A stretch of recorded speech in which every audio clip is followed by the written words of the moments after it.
Welcome in to the Jordy Culotta Show. Wave your hand out there, baby! Shout out to the show. She puts the pinky into the nostril. Man, look at that. Healthy competition, there's nothing like it. Y'all grow up. The line's wrapped around the stadium. Different strengths. I just lost a tooth. It's going to be fun.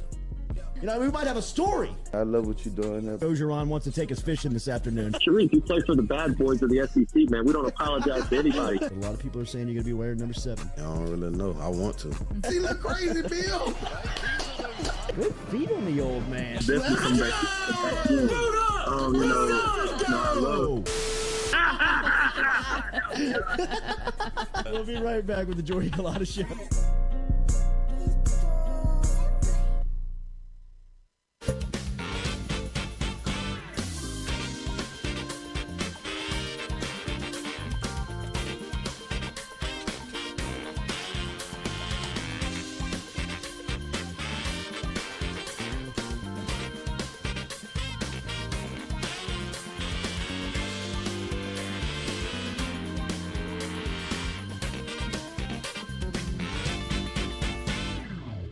Welcome into a Monday Halloween edition to the Jordy Culotta Show, driven and powered by Go Chevrolet, live here on this Monday morning, getting you set up for LSU, Alabama. It is here, Bama week. Nothing scarier. Oh man, it is here, Monday edition. We'll talk to Jake Crain coming up in the second hour.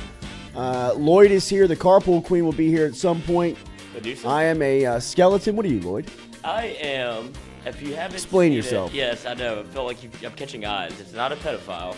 I mean, It is. you drive a white van over here, bro? I actually have a license at the moment. No, if you've seen Righteous Gemstones, there's a character named Keith who falls into a cult. He also has a mullet, so I went collared shirt mullet for Keith. So give it a Google. It's right there. We all went all out on Saturday, so this is what you get. No doubt. Saturday It's night. the same costume that you're wearing. It is. So you haven't changed Right. yet. I went above and beyond. You did. Saturday night. I was very impressed with you. Thank you. Thank you. That's effort. Thank you. That's how you get Thank married. you. That's how you do it. That's right. That's right. That's compromising. It is. Happy for you. But Saturday night was awesome. Kelly and I had a party celebrating our engagement coming up. A lot of friends, a lot of family. Shout out to the Not a in-laws. lot of TVs. The Calandras. Yeah. Find the little J compromised our watch party. Yeah, that's right. That's what happens when the ladies put Let the together the adults party. play. Yeah, that's Yeah. right. That's right. You don't go down there. That's my father-in-law said, "What do we got to do to get a TV on around here?" I was like, I wouldn't ask anybody. I wouldn't ask anybody. we that. have this It's murder on in my on. office. Yeah. You can find it. Yeah, mine too. But it was a great time. One Saturday night, it was good to see everybody. I was a skeleton, went all out, got the face painted. Lloyd was Dr. Fauci. It was. I was giving out vaccines for everyone. Katie was a snake. Medusa. Okay. The Medusa oblongata. And David was a snake charmer, I guess, with a T-shirt on. But it Really was mailed it in. it was a cool weekend, man.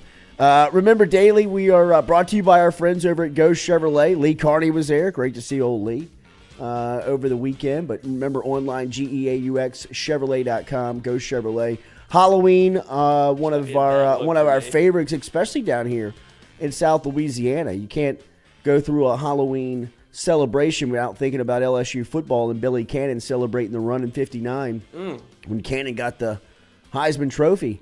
And really kind of that was the play that signified Cannon being invited up to New York to receive the highest honor in college football. And, of course, that happened on Halloween night in Tiger Stadium. Such a cool story, and so many people that are, whether they were there or generations that just have had the story passed down. I know my grandfather was in the stadium that night selling programs, and was he was in high school, and he was that's how he would get into the game, is that he would sell programs. Culotta's never stop. That's right, man. It's a lineage here. It's definitely What are you doing hereditary. here? It's definitely hereditary. Yeah, right. I work here. What do you want me to do? What do you do? My kids are You got my field pass?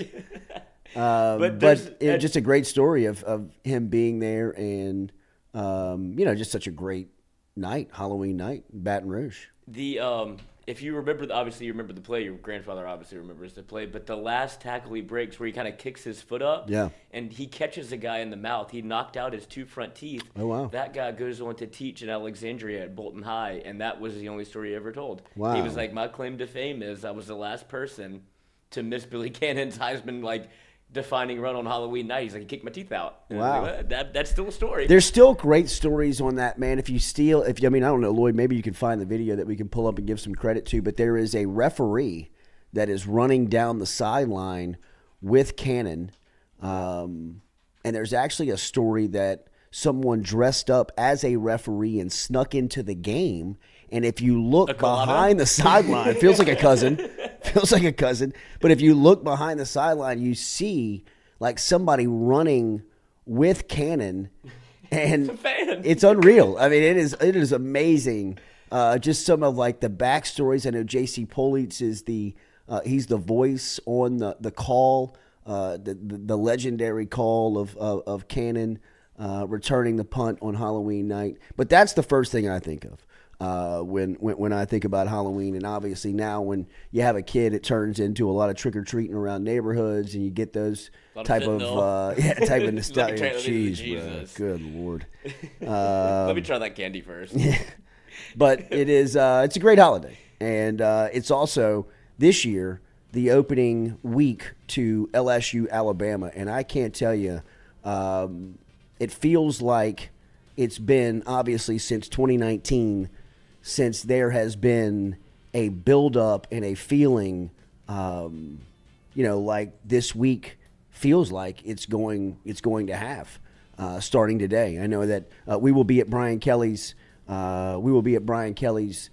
press conference today, coming up at noon. Interested to what he has to say about his first LSU Alabama experience, as Alabama will be coming into Baton Rouge on Saturday night. You have the video? Mm-hmm. This is old school, too. This is black and white. Oh, yeah. Spooky. Oh, no, it's great, bro. We'll get back to a little Bama talk after we see this.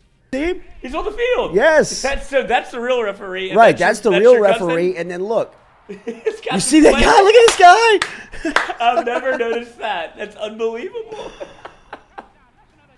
Oh, look, turn it up, bro. Listen, that's Politz. That's a great call. It's such a great – and in the middle – this is the guy. In the middle of the call, it goes out. He doesn't look like a referee after that score. He kind of looks like he wants to jump on him. One more time. LSU. That's when Billy Cannon took destiny into his own. Halloween. That place is rocking, bro. Gets kicked off. It's going to be a special week around here. I feel like it is, and I know that Georgia-Tennessee is going to be the game that a lot of people are going to be featuring, and a lot of people are going to be talk about, and deservedly so. It's probably going to be number 1 versus number 2 in the country when you're talking about. In fact, the polls came out. Let me get to them real quick just to make sure. But it feels like these are the top 2 teams in the country. If they are not.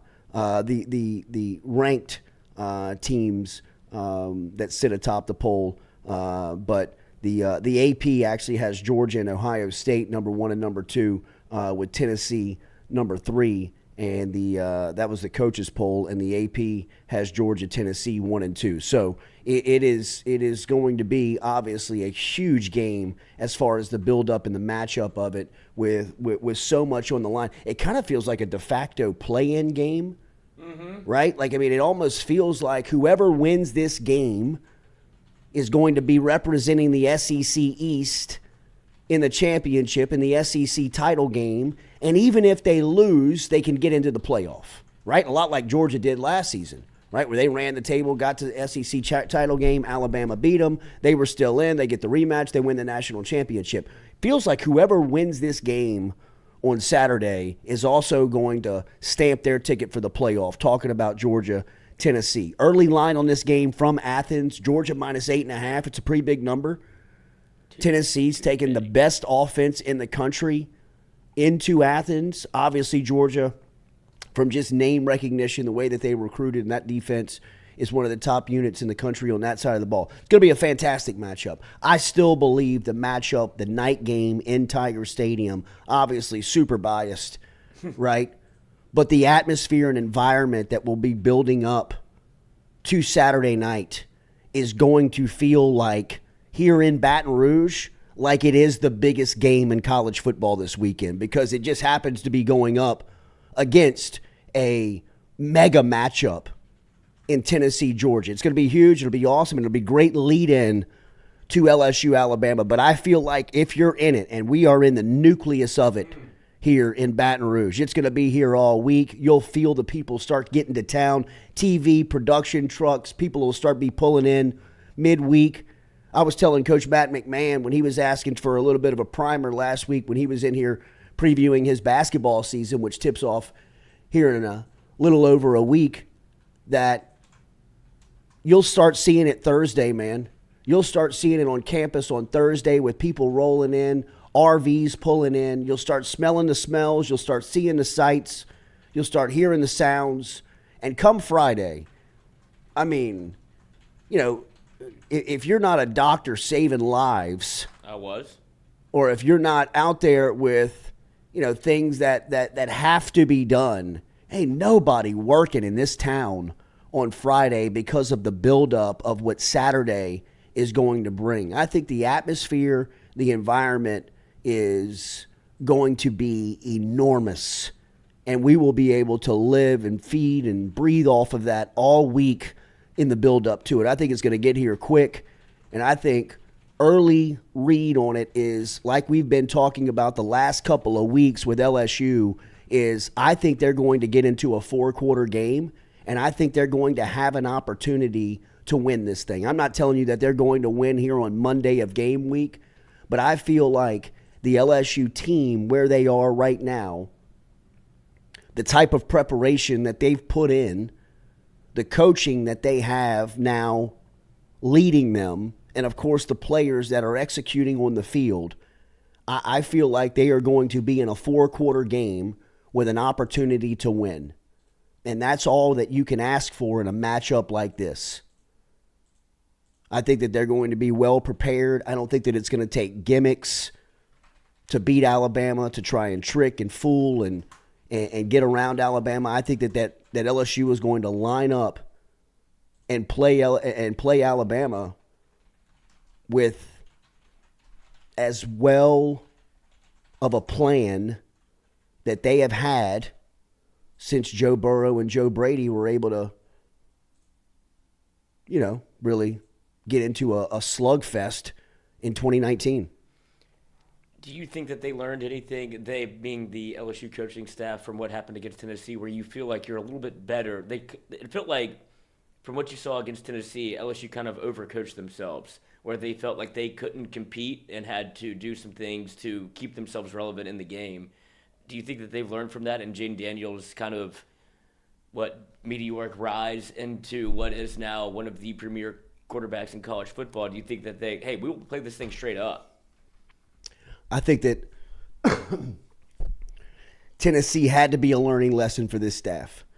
I thought that they, in looking back on it, they may have hyped that game, almost like we talked about the Miles method with this Alabama game for so many years, where it was so hyped. He would get to this press conference on Monday and speak about this game like it was the Super Bowl, right? I mean, you could ask him, is this one different? And he would say yes, right? I mean, even if coaches know that, Saban knows that this game is different than a lot of the rest on the schedule. But if you asked him that on a Monday, he would never recognize that. Right? It's just the next game on the schedule. But within, he knows the intensity is ratcheted up because of who's on the schedule next. You know, Miles would make this thing such a big to-do that once you failed, it felt like the season was over. Mm-hmm. I'm not saying that Kelly built up the Tennessee game for it to feel like that, but it was his first big game experience. It was a big matchup. It was something that everyone was kind of looking at to get a barometer of who's who. People were still judging Tennessee at that point, right? I mean, people were still looking at Tennessee and saying, this is going to be a nice test for them. And if LSU could pass this test, this would be a big one. And looking back on it and just analysis of it, it felt like they overthought the game, right? It made it a little bit bigger than it should have been because it was already huge, right? And this thing on Saturday night is a monster. And the closer it gets, it's just going to bubble and boil where it's by Saturday, man, I mean, your teeth are going to be chattering come kickoff. I mean, it's going to be electric in that place because of all of what's about to take on the next, 7 days, 6.5 days of just intense talk, build up, just diving into it, man, with a lot on the line. That's what makes this one bigger than you anticipated, because who would have ever thought when you were looking at the schedule in summer, or when you were looking at it even 4 weeks ago, a month ago, thinking that there's going to be potentially an SEC Western Division championship on the line versus Alabama, or at least sole possession of first place in the West. Who would have thought that, right? I mean, that would have been a hell of a bet to play a couple of weeks ago in the summertime, thinking about Kelly's first season. But now here you are on Monday of game week thinking that, or not thinking, in a spot with that on the line. So it's going to be huge. Jake Crain and I will talk about it coming up here at 8:15 this morning. We will dive into, a little bit of the analysis of it. How much does Tyler Harrell, the wide receiver transfer in from Louisville, mean to this Alabama offense? Because if you listen to media on that side, if you listen to people talk about Alabama's offense, this is the missing piece. Rarely, to me, when you look at Alabama, does it ever feel like there's just this one guy that we're missing, and once you get him back, we're totally different, right? They've always felt like they beat you with numbers. They beat you with this methodical depth that if this guy's out, next guy's up, right? And after Jermichael Gibbs, obviously Bryce Young, this team has been searching for big playmakers on that side of the ball. Is Harrell that guy? We'll ask Crain. I know everybody in Tuscaloosa and everybody covering Alabama seems to think so. So we'll get an early read on that. We're going to dive into this game all week long. We're going to try to give you as many angles and opinions and stories that we can.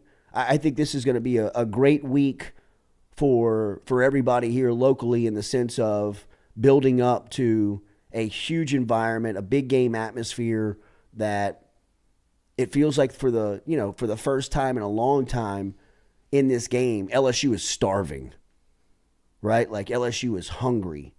LSU has always felt as if this game, not taken for granted for, but it was almost like they tried to downplay it, more than it usually meant. It's already automatically going to be huge. You really don't have to put a lot of emotion into either side of trying to downplay or try to build it up. The game by itself, with just the two brands, right? I mean, the two helmets sitting next to each other. When you see those two colors on each side, side of the sideline, you think this is the best of the best. And now, as we said, leading last week kind of with the bye week, LSU can finally look across the sideline from a coaching staff and say, let's play. Let's see. And that's what I was going to ask you, is if you look back, excluding 2019, obviously, but whenever you go into this football game against LSU, Alabama, we talked about it last week, where it's like it's not a rivalry. It is kind of a rivalry, but it's not. Have you ever felt more level of a playing field than you do this year, as opposed, like I said, take 2019 out of it, because that felt like that's when you were going to win.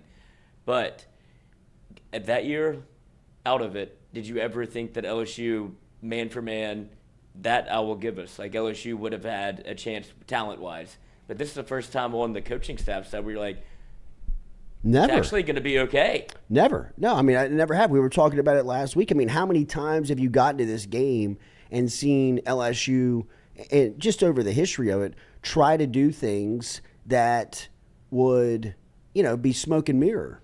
I mean, I think back to the Brad Wing, Della Houssaye fake field goal where he just it was 4th and 12, and he throws it out to the place kicker, and Courtney Upshaw was like, grabbed the guy by it was sit down. Yeah. You know what I mean? Just what it was all smoke and mirrors in this game. I mean, you knew that LSU, it was so frustrating because, I mean, I even think back to 2012, I believe the game was. It was 2012. I mean, that was kind of Mettenberger's coming out party for LSU. If you think back, in the second half, Alabama could not guard LSU. Jarvis Landry's picking it off of Deion Blue's head. Odell Beckham's making out route catches he's holding the ball with his hands as they're taking him down to the ground. He can't wrestle it away from him. They were manhandling Alabama's defensive backfield. And LSU gets to a 3rd down and 8 where Mettenberger is cooking. I mean, he's on fire. It's the Mettenberger that we all thought he was going to be when he signed here. He's turning into that guy in front of your eyes against the best team in the country.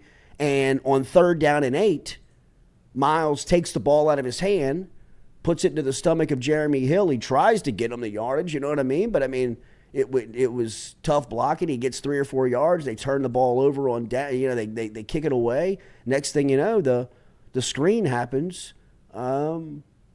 With Mingo diving, and I mean, even when they had their chances, you would think they would outcoach themselves, kick the ball out of bounds, personal fouls. I mean, it was just always something in this game where you'd look at the sideline and think, "What the hell's going on, man?"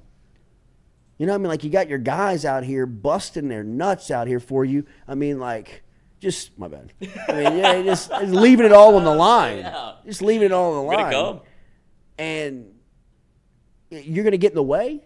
For the first time, it feels like LSU is not going to have to, tuck behind this Play it straight up. Smoke and mirror game plan. But doesn't that make you a little concerned about what could be on the other line whenever it talks about, obviously LSU has had one big gaffe in terms of coaching when it goes offense, defense, the third phase of the game, special teams. Do you just look, they're getting better, and I'm not going to act like we haven't kind of harped on it a little bit, maybe a little bit too much. But when you get to it, they're now kicking it out, kicking the ball out the back of the end zone. We're not, LSU was figuring out, they got a Bronx cheer or whatever, they called a punt.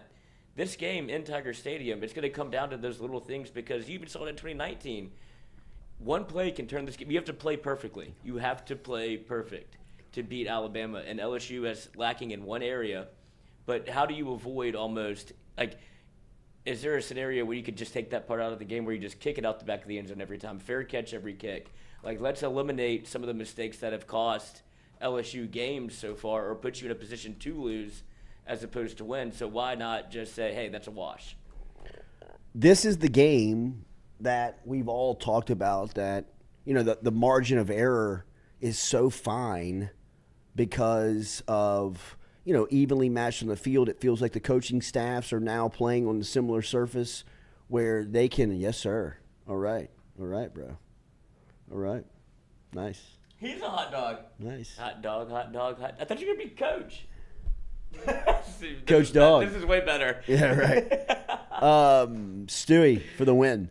We will, but it feels like that the margin for error with special teams, this is the game where you cannot have those little fouls, those little penalties, those huge turnovers that make or break the game. You know what I mean? Even the simple offsides that they had on the kickoff team to start the game a couple of weeks ago versus Ole Miss. That type of stuff. You want as clean of a game from penalty turnover standpoint in every unit to give yourself the best chance to win. This is the game that the margin of error is just, it's hair thin. You know what I mean? Like it's such a fine line of you cannot make any mistake to give them an advantage because, you know, as confident as I think the majority of us feel, and we were able to kind of, you know, we've been around the bye week, getting out and talking to a lot of people and,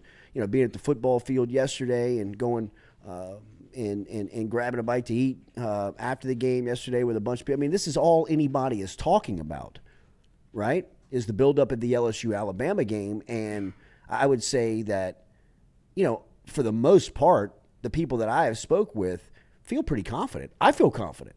I feel confident there's going to be a 4-quarter game, and at the end of it, you'll have a chance, you know, you'll put yourself in a chance to win the game, and that's all you can ask for, you know, in a game like this. But it's also still Alabama, right? Like, I mean, it's still, those guys have had 2 weeks to prepare for this game.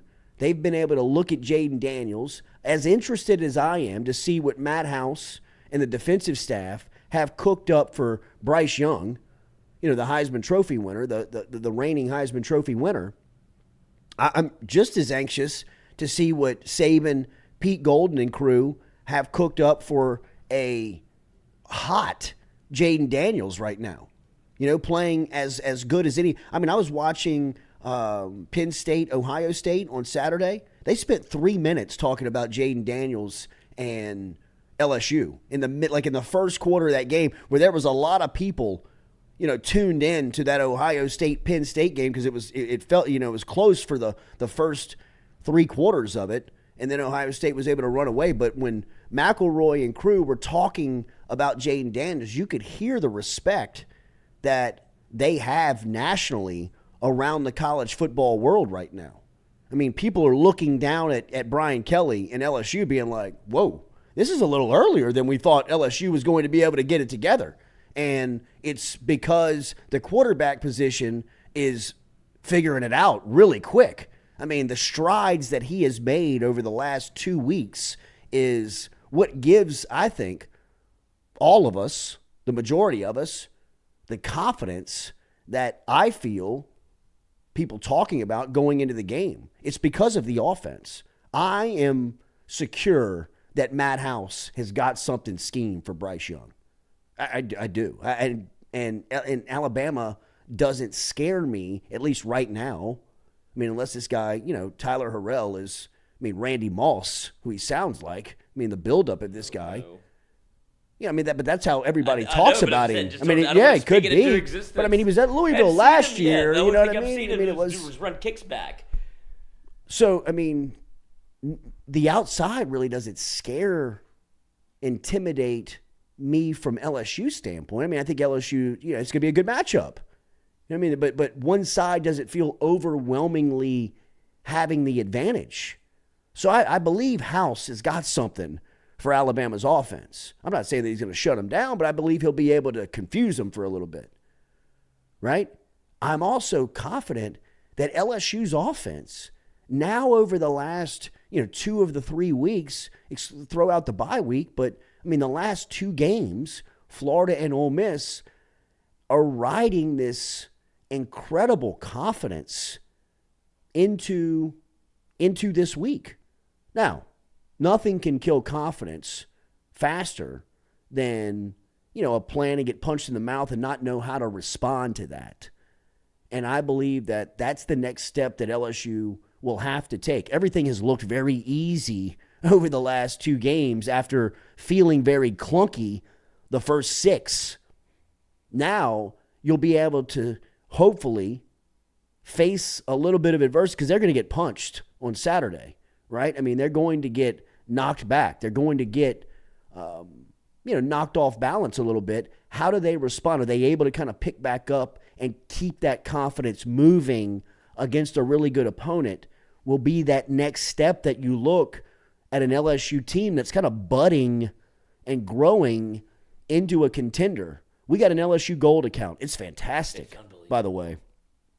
Look, by no means am I a spokesman for LSU Gold or do they have me on the payroll, but if you're an LSU fan, I would advise it. It's great behind-the-scenes look at everything that's going on right now with the football program. I mean, they bring you into practices, they bring you into coaches' meetings, they bring you into team meetings, they bring you into the locker room. It's cool, man. It's awesome. How did you watch it? Did you go front to back or back? Well, to I haven't front? watched all of it. Right, but no, but where did you start? I started with Florida. I mean, with Ole Miss. Ole Miss, and yes. you're going from 9 to 8 to 7. Well, now I'll kind of jump around, really, because I mean, I guess I'll go to the bigger games. I'd like to see the build up in the locker room at Tennessee. I'd like to see how they handled that. I'd also like to see Florida on the road, huge win, what that was like. So, well, that's what made me change the way I watched it, because I watched Ole Miss first, and I saw like, okay, they're obviously building something. The momentum is there, and I was like, I wanted to see what it was like at the beginning after the Florida State game, and you can see them almost. You can see the players almost buying in, like, because there's a turning point even in the first week where you're like, what's this guy trying to sell me? There's not the total trust factor isn't always there until you can see results, and then you can see it start to take shape, and that's how this team has played all year. Whenever you go from, like I said, you can start with Florida State wherever they're down early, but they start to come back, and they do it again against Mississippi State. They do it against Auburn. They do it, drop the ball obviously against Tennessee, but do it against Florida and Ole Miss. Like, that's my only concern, I guess, going into this game, because I don't want to say LSU matches up with an Alabama, but they definitely can play with them. But you can't do that. It feels like you can't get down 14-0, 17-0, and then you let Saban ease into the game. You have to be able to kind of throw the first punch, at least for the first time this year. No, I agree. No, you can't start slow. I mean, you can't start down. Not in that building. No, you can't start down 17-0 versus that coach and that quarterback. I mean, they're too good. Because that's what it turns into it's no longer, you can take the crowd out of it, I guess, is what I'm really getting at. Because once you do that, then it's just Alabama on Wednesday. They're just playing, there's practice. It's going to be really, really important to start fast. And, I would put your defense on the field first. Please. Just in this environment. And by defense, I mean 40. Yeah, absolutely. And look, that's another thing I'm looking at Saban on Saturday night for. He's going to have something for him. He's going to have. What did Tennessee do to get him off the field? Well, I think and Saban might just line up and run at him. To say, just bully him. Yeah, put too much on his plate. Just try and take that burst out of him. Make him start thinking out there. Is, just talking to some football people of how you would try and go at Harold Perkins. And it's a very difficult task because of how athletic and how gifted he is. But when you got big road graders and you got guys that love to run block, you can just beat him in numbers and size. I mean, it doesn't matter how athletic, quick. I mean, if they get up on you and get their hands on you, they're in trouble. Like running power at him, like screens where he's got to kind of play out in space, and you've got these big guys in front of you that are blocking and running downhill. I just kind of wonder how Saban will devise his plan, because not only will he have a plan for Jaden Daniels, I think he'll have a plan for a lot of, of LSU's high-end players and impact guys. Because I think that's what, while we've all griped a little bit about, he should be on the field more, I think Matt House has done a good job of giving him, the defense in small doses, so he's not thinking he's just playing. Yeah. And this is one of the games where it's all right, is the light bulb on or not? I don't think he's going to put Harold Perkins in situations where he's uncomfortable, but this is a game where you have to play him probably more snaps than Matt House is comfortable with. No, I agree. I mean, and you have to use him. I mean, I wonder how they use and they will defend Gibbs, because to me, Gibbs is that game breaker that everybody is, kind of been curious, where are they in Bama? Well, you got one in him.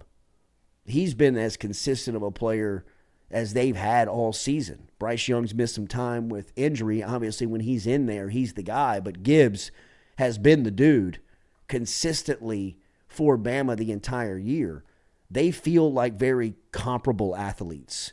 I mean, if you look at the way that Gibbs moves, if you feel the impact that he has on the game, it's very Harold Perkins-esque. When he touches it, big things happen. When he's out there, he's consistently around. Whether for Gibbs, he's constantly making plays, he's constantly making grabs, he's making big runs, he's scoring. Perkins is out there, he's blowing things up, he's back, knocking down passes. He's putting pressure on the quarterback. He's sacking. I mean, it's always just good things are happening when those two guys are out there. They feel like they will probably be matched up one-on-one. I mean, in certain situations. And I feel like that's LSU's in that situation. That's the best that they can offer to try and defend him. Is because of just athlete on athlete. I mean, that's the big draw to this game is that, there's just players, there's pros everywhere. And I know Tennessee and Georgia is going to be a great environment on Saturday in Athens. I mean, that will be electric at 2:30, and it feels like that's the biggest game in college football all season, right? I mean, up to this point, Bama, Tennessee, Georgia. Tennessee, what they did on Saturday, I think made a lot of people who were out there still maybe doubting Tennessee like real believers. I mean, they took Kentucky, who's a really good team. Like, Kentucky is a well-built, well-recruited, well-coached, good team. And they beat the brakes off of the Wildcats. I mean, they beat the ever-living hell out of them. For 4 quarters, just kind of like broke their back, broke their spirit, their will. You were thinking, damn, man, this is a really good team. Tennessee is not that I was down. I've been a believer for a while because of their quarterback. But when you look at, like, all in all, this feels earlier than expected for Heupel. I mean, like I said, that's a de facto play-in game for Josh Heupel in Tennessee more than it is Richt in Georgia. It feels like feels like Kirby Smart and Georgia are going to be there at the end of the season. But Heupel in Tennessee, they feel like it's a little early, right? And it's not just Hendon Hooker. I mean, you watch them play on Saturday. I mean, they were like driving Kentucky off the ball. They were making big hits, plays everywhere. Hyatt's a stud, the wide receiver. I mean, they don't even have their 5-star in there. It was, I thought Tennessee slammed the door on any critics that still may yet exist on the Volunteers. That's a really good team. I mean, like, I expect them to go in there on Saturday, and I kind of feel the same way I do about that game as I do LSU Bama on Saturday night. I mean, I feel like the Tennessee, Kentucky, I think we got 2 heavyweight fights on Saturday in college football. I mean, the card in college football as far as the marquee games, I mean, other weekends it's been Texas A&M, Ole Miss. I mean, it's been Arkansas, Alabama. I mean, Texas A&M, Arkansas. I mean, you've had good games, but this weekend where you've got Georgia hosting Tennessee and LSU hosting Alabama in back-to-back TV slots feels just like football euphoria coming your way on Saturday. I mean, like, that is football heaven, man. And I feel the same way about each game. I think both games are going to be fantastic. It would really shock me. I would be floored if either game was a blowout. Certainly not both. Either. I'm telling you, like, one of them, like, I would be shocked. If both of them are, I would be just disappointed a little bit. Yeah, I would definitely be disappointed. But I mean, it feels like you've got 2 legitimate heavyweight champs in back-to-back games. Yeah, where you get to see. I mean, it feels like a playoff. It feels like a playoff. I mean, actually, the same way you feels like look, pay-per-view. The same way you look at the Tennessee-Georgia game, where I believe that it's a de facto play-in game because of this. Whoever wins this game is going to Atlanta. Whoever wins this game and goes to Atlanta is going to be undefeated. Whoever goes to Atlanta undefeated as the SEC Eastern Division champ, whether it's Tennessee or Georgia, could go to that game, lose to Alabama or LSU, and still get into the championship, still get into the Final Four. Because their resume up to this point would say so, would be enough. So this is a huge game for Tennessee, Georgia on Saturday. On the Western Division side, it may not be a de facto play-in game to the playoff, but we all know whoever wins the SEC title game's in. You know what I mean? Like that's you're in. So I mean, you give yourself a automatic bid opportunity into the playoff. And could you imagine, just real quick with me here, Monday of Bama week, and I don't want to get too far over my skis here, but could you imagine if you were legitimately talking about a playoff bid in Brian Kelly's first year at LSU? I don't know what we do with our wedding plans. Oh, wait. Well, don't they play the playoff games on New Year's Eve? Yes, the New Year's Six Bowl. Like that's kind of what they. Yeah, they wanted to get back to it. That's what they prescribe you, and I'll take the medicine. We'll have a TV there. Oh no, no doubt. Yeah, no doubt. I mean, if we survive this weekend, we'll figure it out. When the playoffs, bro. Gotta go live. When the playoffs. Live from the wedding. I don't know. Kelly, move it. Might have to move the time. Kelly, hold on. We're going live at 9. 1 a.m. But, you know, I mean, go there with me, man. All of this stuff is on the line Saturday. It's crazy to think about. It's crazy to talk about. But it's here, man. You know, I mean, it is here. And Jason Brumfield, Tillman, their 5-star wide receiver, did come back last week as they got him primed and ready to go into Athens this Saturday. That offense is awesome. Well, I'm sorry, I don't mean to cut you off, but how does Saban keep getting away with like the Jermaine Burton and like every time there's some sort of dust up, LSU seems to handle it in a different way than Alabama does. And Jermaine Burton, more videos came out of like the extended cut, I guess, of what like after Tennessee stormed the field. And there's more videos of Jermaine Burton. He's like, look, he was scared for his life. I was like, no, he was going out of his way to kind of bump into people, whatever, men, women. You shouldn't do it. And Saban just said, oh, he was scared. And then it just gets swept under the rug. And I don't know if Burton is a difference maker, but Saban certainly wants him for the LSU game. He needs all hands on deck, it feels like. Look, I'm not a huge excuse maker on the SEC's relationship with Alabama, but it's different. Where's the office again? Yeah, but I mean, like, beyond that. I know that the SEC office is in Birmingham, but when you're Greg Sankey, you do treat Saban in Alabama differently because of what they mean to the league. I understand that in just running a business.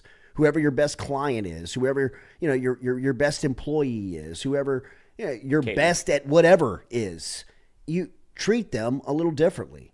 And from that standpoint, I think that the leeway that Sankey allows Saban within the office is as much as Saban wants to pull, and for good reason. I think the same for John Calipari. You know what I mean? I think the same for, coaches that have been there that have meant a lot to leagues and their growth and their negotiations and what they mean as far as the power of their conference. So, I think that would be my reasoning for that. Saban doesn't get regulated like anybody else. Yeah, it's you know what I mean? I would imagine if Kayshon Boutte threw a punch at an opposing fan's a female all coming off the field, that the league office would have a statement about it. You know what I mean? I may be wrong. I don't know. Maybe not even Kayshon, just a Georgia wide receiver, an Arkansas wide receiver, a Texas A&M wide receiver. I mean, he slugs that girl in the face. Yeah, he does. Like the intent is there. He's like he kind of goes out of his way to make sure he makes contact. And she's no threat to him. No, he was upset. Right. Which is what you have to weigh both. Sure, sides absolutely, of it. 100%. That's what happens when you walk down on the field. Or that's a risk that you take when you walk down on the field. Unless you do it like Marwan and you just kind of stroll casually during the game, and it's like, oh, maybe this is right. But I mean, anytime you walk out there, I mean, at some point, Bobby Wagner could turn around and knock your head off. You know what I mean? Like that is a risk that you take. But I would imagine that the league would just have a statement, not necessarily coming out and making we don't condone this type of activity. Right. Like, I mean, there's just like no recognition of it.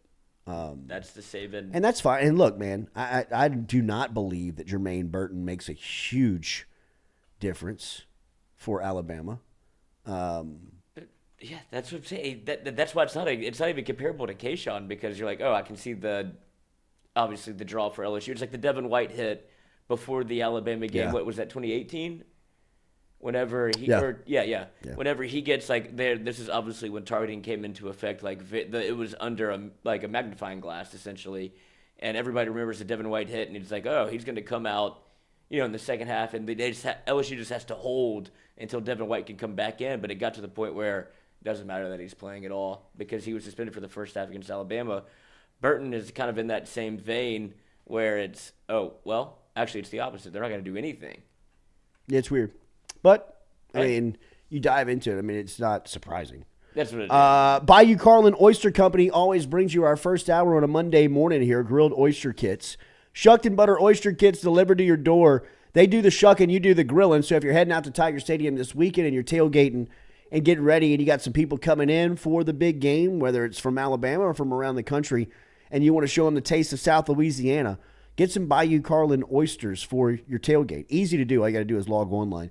BayouCarlinOysterCo.com. BayouCarlinOysterCo.com. Use the promo code Jordy. Save 20% for all your online orders over at Bayou Carlin Oyster Company in Lafayette, down in Acadiana. What the Shuck every Monday morning here, and What the Shuck is that Baton Rouge and LSU is sitting in the nucleus of the college football world. They're huge games this weekend in the SEC. One in Athens with Tennessee coming into town, but one right here in Baton Rouge, as it will be the backdrop to a Saturday night in the college football world with Alabama in town and the SEC Western Division race on the line, as well as both teams right now tied for first place. Big win for Lane Kiffin over the weekend. How about Kiffin trolling Texas A&M? Does it get any better than the way that he was trolling? That was just such a great spot. DJ Durkin, who was the defensive coordinator over the last couple of seasons over at Ole Miss, was nabbed by Jimbo and A&M after his guy took the Duke head coaching job in the offseason. Mike Elko. Elko now over at Duke as the head coach. So Jimbo had to replace his defensive coordinator. He went and did it with DJ Durkin, the Ole Miss DC. Last week, Lane Kiffin was asked about that negotiation and what went on with Durkin. And Kiffin, in true Lane style, hit him with, we were outbid. Seems to be the norm with that school. Then Saturday night, after Kiffin, A&M were able to outlast Jimbo and the Aggies, Cole Kubelik on the field with Kiffin in the postgame interview.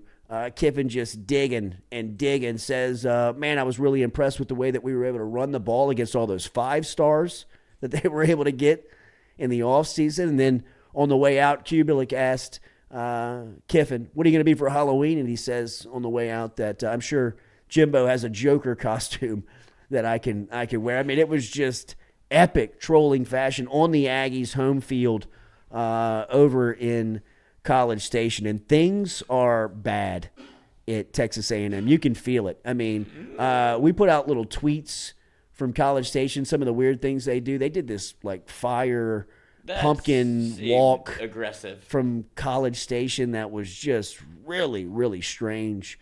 And there are people interacting like, leave us alone. Why are you picking on Texas A&M? I always notice you talking about Texas A&M. Get over it. It's like, man, the content writes itself out of College Station right now. And more concerning in Texas A&M and watching them play was, yes, obviously the expectation and the buildup going into the season. But again, it would be the development, and moreover than the development is the ability to look and analyze who the best player is. I mean, they have, it seems like, what they don't know what they're looking at, right? I mean, like, the fact that Connor Wegman has not been the starting quarterback at Texas A&M, like, what have you been doing on the practice field? What have you been watching out there? I mean, this guy comes out on Saturday night. That was the first time Texas A&M on Saturday. Check this stat out. I mean, yeah, I'm telling you, this is Les Miles LSU, man. That on Saturday, Texas A&M's 28 points was the first time that they had scored over 24 points against a Division I opponent this season. It's the 10th week of the year. He's been selling you that he's a quarterback whisperer, this offensive guru.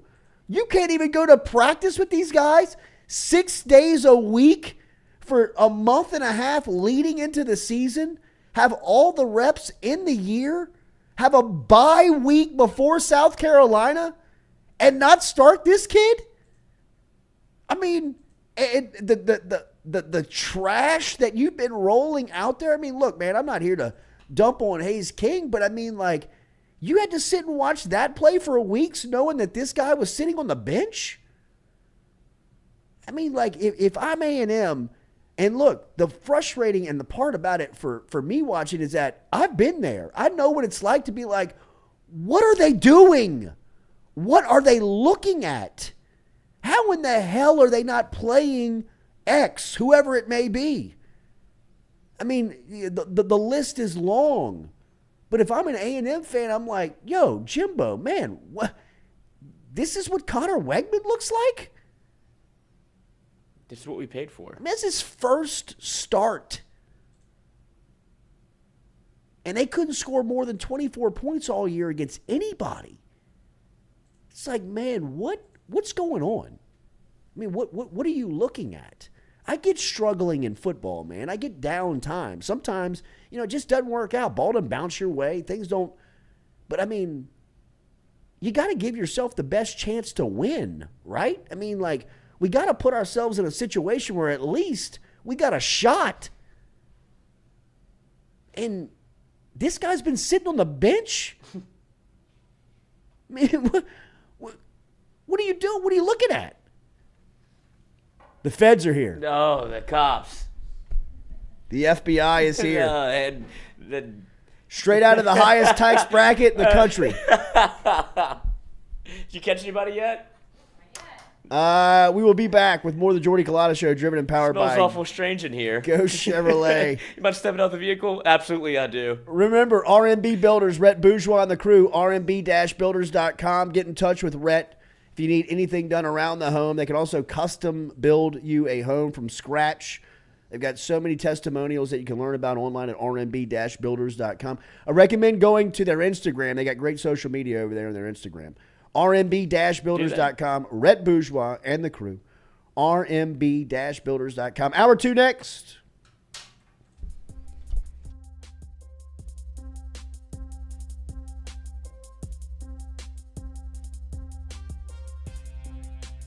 In a wreck, Gordon McKernan Injury Attorneys is ready to go to work for you. Come meet your team.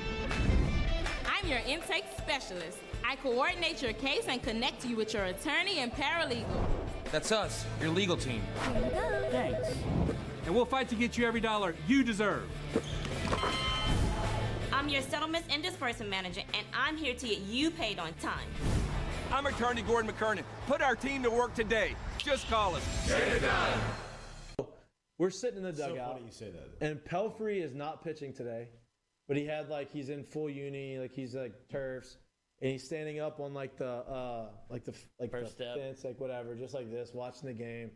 And we start talking about, pissing your pants, something whatever. He was like, "I'll piss my pants right now." No way. We're wearing gray pants, long gray pants. He goes, "I'll piss my pants right now." No, you won't. Yeah, how much money do you give me? So we gathered up however many people were in there. I think it ended up being $2,000 total. I pissed my pants for $2,000. And 100%. So he goes in there, and he's watching the game, and he just starts pissing in his pants, gray pants. Yeah. So you see it going down his pants, long pants going into his turfs. And he's just going into his turfs. He takes his turfs out and dumps out the pee outside on the warning track, on the dugout. And he just puts them back on, and he finishes the inning. He waits till the inning is over with to leave. And so he's watching the whole inning with piss in his pants. And everybody is dying laughing. Manager's laughing. Everybody's laughing. He gets up out of it and walks to the dugout, pee all in his pants, in the gray pants. It was awesome. question in that game. You're listening to the Jordy Culotta Show live on YouTube. Catch it every day, 7 to 9 a.m., wherever you have internet access. Oh, my guy, the host of Mac and Cube. You said you wanted me to close it out. I listen to his pod every day on WJOX 94. I thought I was going to beat Charlie. I didn't. You were fantastic as always. Have a great call in Missouri. I'll see you soon, man. Thanks, man. Good Later. talking to you, Jordy. Always. There he is. Cole Kubelik, the absolute best. Don't overthink it, ABC. When you move to a primetime slot and the SEC is getting that billing, make this man the color commentator. He's the absolute best. Ooh, I mean, what a pro. What a pro. I remember telling them, hey, listen, my job here is to make sure that we bring, big time football to a small town environment, right? And so you see on movies sometimes about the way a town reacts to the football program and what it means to everybody. And that was the hopes and dreams that I had for the place. And so our kids take a distinct responsibility in wearing that Z on their helmet. It means a lot to them. And then on the flip side of that, our community does a tremendous job of supporting our program, supporting the athletic department, supporting our school as a whole. And there's really a great relationship there that's a lot of fun to be a part of. Thank you for the access, man. Looking forward to tonight. We'll talk soon. Coach, wait, before you go, fix your hair again one more time. Look at him. Let's go. Yes. Here. Look at him. What do you think about that? Game day, what do you baby. think about that? Game day. Hell yeah. Yeah. I love it. I love it, man. Great to see you. Thank you. You too, guys. I appreciate it. Y'all have a great day. All right, man. There he is. There he is. My guy. David Brewerton checking in. What does Harold Perkins do for this defense? What does he allow you guys to do? Yeah, Perk, man, he's just so raw, man. Like, all he know how to do is make a play. But I love him. He brings a certain type of juice to the defense, and he's right alongside of me on the edge. He knows how to rush the edge. As a young guy, that's very valuable to the defense, being able to rush the edge. Making the quarterback step up. But yeah, they put him everywhere. Middle linebacker, outside rusher. Maybe sometimes he's gonna be in the drop. So he's very versatile for our defense.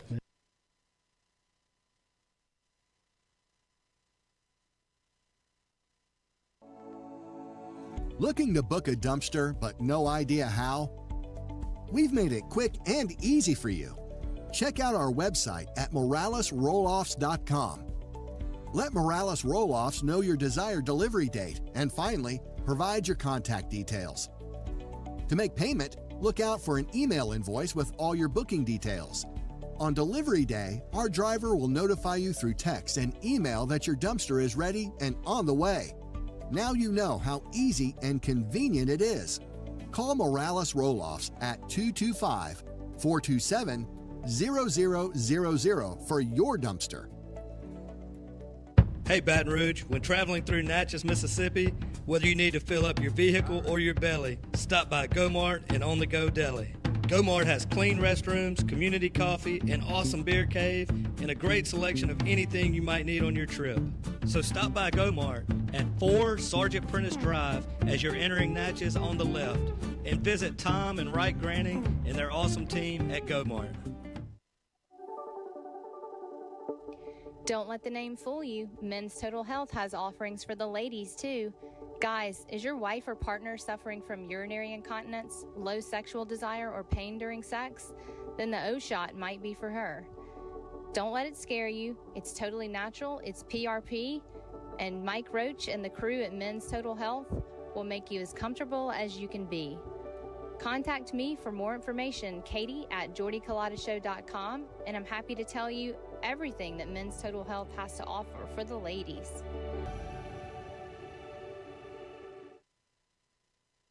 Do you suffer from chronic dehydration? Are you looking to improve your athletic performance and you need to get over and see our friends over at GoFlow IV? They're located on Jefferson Highway. Easy to find them online at GEAUXFlowIV.com. Make sure and use the promo code Jordy Culotta Show. If you do, they'll take 15% off of your initial visit. Check them out online, GEAUXFlowIV.com.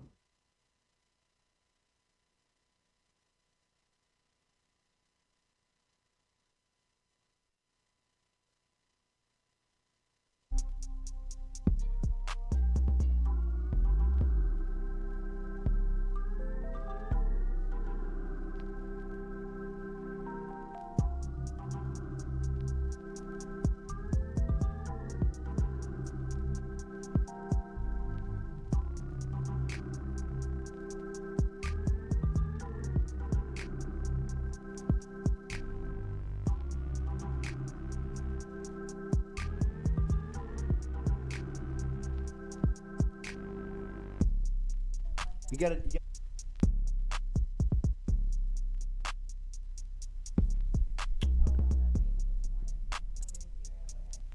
Just want to be a real boy. Golly, that is weird. I know. All right, welcome back here. Golly, that is weird. On this Halloween edition It fits perfect. to the Jordy Culotta Show, as we are all celebrating the holiday here. The Carpool Queen is here, Lloyd is here, and Stewie is back with us. Stewie, I think that right now you're probably sitting in first place in the costume contest. Oh, Why is there a Playboy bunny on the sleeve? that's what I was wondering I have too. a Playboy Oh. crew neck on it. No, is that a Playboy wiener? It is. Hey. I got you. That's the undershirt. I got He's it. got AIDS. Stewie. You look like the Big hot dog that Magic threw at Johnson. David. William What's Mustard. he ever done? Got AIDS. I look like what? You look like the hot dog I threw at David. Plenty of mustard. Oh yeah, see. Little Over the burn. weekend. I know. Okay, yes. But y'all went retro. Oh, you're talking about the game, right? Stewie, Yeah. Stewie, let him see it. Yeah. Team touch it. Team time. Touch the wiener. It won't bite. That should be your will. question all Shape day, of your look. head. Stewie, Tickle you it. want to touch my winner? Wait. What's the accepted? It's just right here. Oh. Wait, this is scary. Katie. I know, I don't like to Golly, look over Lloyd, at that is you. freaky. It's freaky. Katie, who has been linked to the feds on tiger droppings and throughout the Mama. No. throughout the high tax bracket neighborhoods, is an FBI agent. Solving crimes today. One at a time. Nice job, Katie. Good outfit. Thank you. I think this was a little better than Saturday night. I was Medusa Saturday All night. you wore was a dress and a headband. Yeah, Yeah, I that's had snake makeup on my face, snake shoes, Oh, that's what that a was? green dress. The FBI is What the better. hell? Snake trail. Well, Stewie, you Facts. don't know. You weren't there. Saw Hey, pictures. Stewie, good to see you Saturday night. Yeah. Dick. Pictures. Dick. And Lloyd has gone through a wardrobe change I don't since you like have it. last seen him. Mama, Ooh. just want to be It a real freaks me boy. out. It looks Ooh, so wow. weird and real. Golly, that is weird. Baby New Year. No. What'd you think of the party, Katie? Mama. It was fun. I feel weird. That does not sound very. Doesn't sound like That you. doesn't sound too I exciting. was focused on freaking this baby over here. I don't like it. I'm uncomfortable. No, it was great. Swaddle Your me. makeup freaked me out. I hardly recognized you. I'm Dude, sure Wasn't you're. awesome. Did you like it after you did I it? did. Yeah, I feel like It's you're so kind of in easy. It was so character. easy. Well, yeah, it's How like was it? It looked very complicated. I mean, it took like 45 minutes. Yeah. it makes And you then wonder. Like, Awesome. there was no, you couldn't really feel it. Yeah. You know what I mean? Like it wasn't in Was the it like way. makeup? Yeah. What's that? Was it makeup? You don't know. You don't get to know. It's like face paint. Yeah. Yeah. It makes you wonder why it takes girls so long to get ready on game day. I agree. But that's a little different. That was. Are you kidding me? Same thing. It was more. I mean, I didn't even know who he was when I walked in, though. Like, What I a was compliment. I was just gonna walk on by. And be Great like, compliment to a "Hello." Halloween outfit. It was. Stewie, we need a picture for you to post Hello, this. how are you? It was cool. It was very Halloweeny. Oh, I did watch. I watched Halloween. Oh, thank God. The original. The original one. It's good. I So know. a couple boobs in there, which I didn't there expect are. because Always in those old horror movies. It's like in the 80s boobs? first. Yeah, like I think it's 1978 is It when it was, came out. yeah. But the like the opening scene, he kills his babysitter, and she's got a gigantic rack, and She I was like, does. are these like? Are we in the conversation of? Are these real? Like I didn't know if we had fake boobs yet in No, 1978. they're real then. Did they? But they were I don't know, but I spectacular. think They're real and they're I think spectacular. they're real. All the ones in that movie seem real. Pull up the scenes. They're you know? very floppy. You know, seems like But they were, the they were 80s like was very prob- like the. well, she was like 16. It's or like Sydney 17 Sweeney for and one thing. Euphoria, where I it's would like say the ooh, 80s was probably the fake boob fad, right? I guess. But I don't know. late 80s. I don't know either. Early but- nine, like I feel like 1998, like No, Pamela 90s. Anderson. Yeah, It was Pamela like- Anderson. but that's when they were like Anna Nicole bolted Smith. on, Yeah, like, the like, 90s. oh, you Yeah. want you where's want your fake face? ones? Yeah, here they are. Like, Yeah, oh, they were, well, like, these are rock really hard fake. in the 90s. I think they changed. But But there were some good costumes at your party. I mean, I like thought so, people too. like really did it. I thought that the Pamela Anderson, Yeah, that was Tommy funny. Lee was a great one. That was funny. Like people went all out. There were only a few that didn't. Lee Carney, like for the first 10 minutes, was like, "I'm not a dress-up guy. I didn't know what to do. I don't know what to do." Stefanski was on a date. He was like, she called and was like, I gotta go to this Halloween party. He was like, I'm not a dress up guy. I wanted to be known. I'm not dress up. Which Let me is put on usually my kinda who political I am. mask. She what? Which is usually kind of who I am. Yeah, you are. But you Non dress went up all guy. I think I out. might be coming around. Oh, Well, those days are over. Look Yeah. at you. You look like the guy. Have you ever seen The Mask? Whenever Yes. the villain gets the mask, that's kind of like it jolts your, like it made your face bigger. It Like did. look at your Oh, jowls. It's weird how they can do that. Like paint Golf the balls in your shadows. cheeks. Yeah. That's not what that And was. Kelly's too. Like that brown line right there. Like it's just weird that they know how to do that. Like makeup artists are amazing. Did y'all hire somebody? I went to the lady that waxes my eyebrows, Sasha. This guy gets his eyebrows waxed. Paris Parker. She does it all. I think she's actually a Lower? better makeup artist Yeah. than esthetician. Well, I Right. mean, she's a good And makeup she's the best. artist. She's the best at both of them. Yeah. Um, amazing. But yeah, because she's always like doing. She's always like doing like movie sets makeup. Oh, you know what I mean? really? Like when I go in there and see her, she's always like talking about those experiences, and that's the only cool. person I knew to call. I kind of thought mine was better than Kelly. I mean, I'm not What- gonna. I'm not What- gonna. I don't know if this is how we want to There's a start. little bit of a debate going They were on at the house. So if you very want to cast a good. vote, it would really Put it on kinda the help me poll. if you would want to put one on record. Have y'all been doing a vote on this? Like No, we have not. But I mean, we've just kind of been Oh. talking a little bit Oh, back no, and I'm forth. not you know. choosing. Don't make me choose. I will. Okay, go, Lloyd. Me. Yeah. Yeah. Everybody's too scared. Yeah. I feel it. I get it. I wanna be- Queen of Halloween. I get it. I mean, understand. I you know. know, I she know. was- I felt like I kind of did go get Without her- a win on her. Yeah, but without her, there's no that. So For sure. you have to get, you got to give your play caller credit. I agree. And she did extra by gluing the flower petals on. Did she herself, wait? Did y'all wake up like that? No. Oh, No. I would have. I That would did. have been awful. Your bed would have. Well, been that's what I'm saying. But But- it would not come off of my eyebrows. Oh, then you got to go to the esthetician again. So it was as if I had like very intense makeup on without having the face paint. Yeah. You know what I mean? Yeah. So it was like, Did you look in the mirror a lot that night? right. Like, What were you last night? who am I? What happened? What party did you go to in the French Quarter? Can I drive? Yeah, right. So it's LSU Bama week here in Baton Rouge, and it's huge, man. Obviously, we've talked a lot about it in the first hour. We'll get back to it here in a couple of minutes with Jake Crain from Crain and Company. But real quick before we get there, Saints yesterday, nice spot for the Saints as they get a much-needed win yesterday, and they do it behind the play of their best player. Alvin Kamara scored his first, second, and third touchdown of the season yesterday, and did it in some pretty retro Kamara fashion as he was dicing up the Las Vegas Raiders. Tough one for the Raiders as they were shut out 24-0 yesterday. Andy Dalton was 22 of 30 yesterday for just under 230 yards and 2 touchdowns. Kamara had 9 grabs for 96 yards.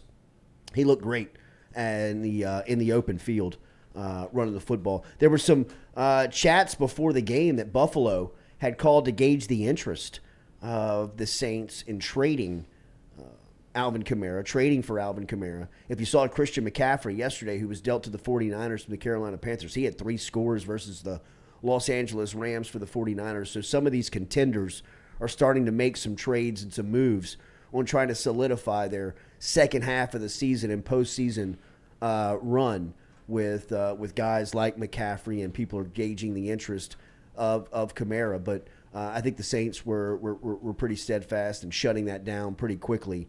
But yesterday, Kamara was fantastic. The defense was great as well, as the defense had 4 sacks on the day. Peyton Turner got into the mix. That was great to see for the youngster yesterday. Kentavious Street had a big game yesterday. So some of these new faces and names that you've kind of been waiting on. Tyrann Mathieu had an interception yesterday. So the Saints will be on an extended week here as they'll play a week from tonight versus Baltimore, and they'll be hosting Baltimore in the Dome a week from tonight on November 7th. So big one for the Saints yesterday as Alvin Kamara was able to shine, which I think people have kind of been waiting on, even though he's been playing really good when he's been in there. Just hadn't gotten into the end zone yeah, yet. just Then he hadn't gotten pops to the the end cherry. zone. But if you're a Saints fan, you see the Bucs lose again. Yeah. Like everything is right in front of No, you. Just you're like wide open. like at LSU obviously feels a little bit better. It seems like in terms of like, all right, everything is the exact same a little bit. But the Saints and what they've done hasn't looked great.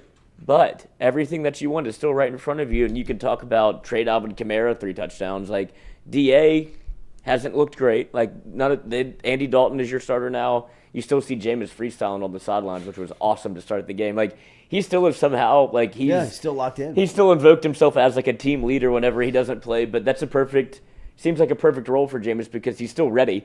Like he's still checked in, which is great to see if you have two quarterbacks. But Andy Dalton played Andy Dalton football. They just said, "Don't manage it, man. Just manage it. Get it to AK.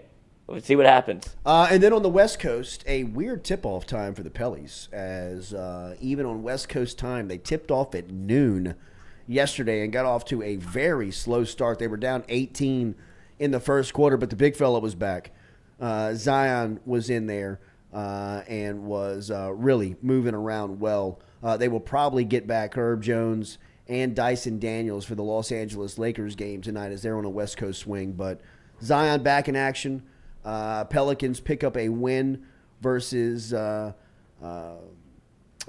Clippers Sunday afternoon, 112-91, and we'll face off against the Lakers here next. So let's get back to Jake Crain. Let's get back to college football. We'll Do you talk think about. He's dressed up? He said audio this morning. Just telephone. Oh man. It's the opposite. So we will call Jake Crain, and we'll be back with more of the Jordy Culotta Show, driven and powered by Go Chevrolet.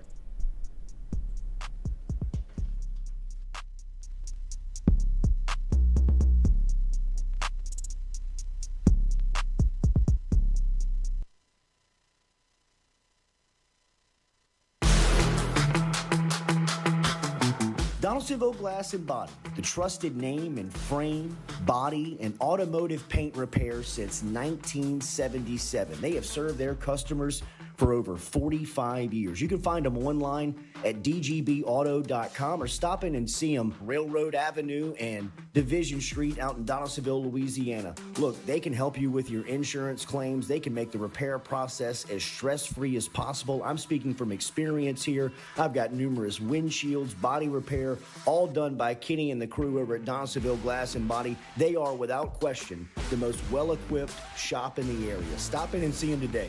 Shop them online, dgbauto.com, or stop in and see the crew over in Division Street in Donaldsonville, Louisiana. Donaldsonville Glass and Body.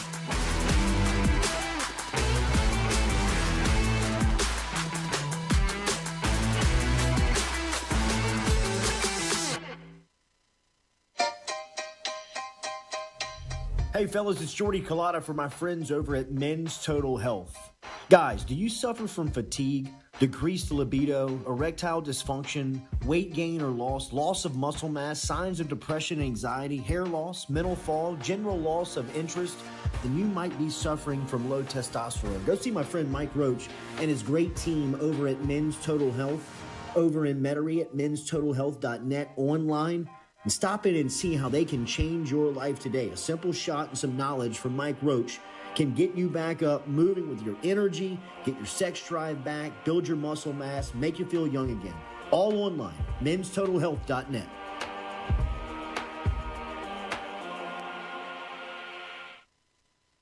Red Stick Sports, a local staple in Baton Rouge to all sports fans, was founded back in 1981 and has remained a family business for over 40 years. Today, they still have the great selection on the floor, but they're also a leader in custom apparel for businesses, sports teams, and other groups. Take it from us, everybody over here at FM Digital Media. They help us out with all of our apparel. Let them help you out today. Go ask for Cody over at Red Stick Sports. Check him out online at redsticksports.biz.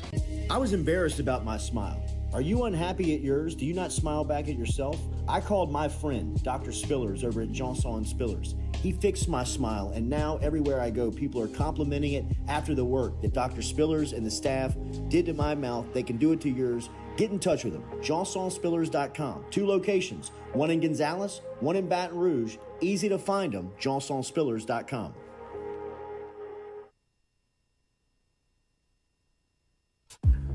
We love the crew over at Fresh Chef Kitchen. Chef Shane and his crew dropping off the meals every Monday here to FM Digital Media, whether it's breakfast, lunch, dinner. Me or the crew's going through our meals over at Fresh Chef Kitchen. Their weekly pre-order, freshly made meals, or you can walk into the cooler over there on Airline Highway. They have that fresh, same service over there at Fresh Chef Eats. FreshChefEats.com is where you can find them online. Fresh Chef Kitchen. Tell them you heard it right here on the Jordy Culotta Show.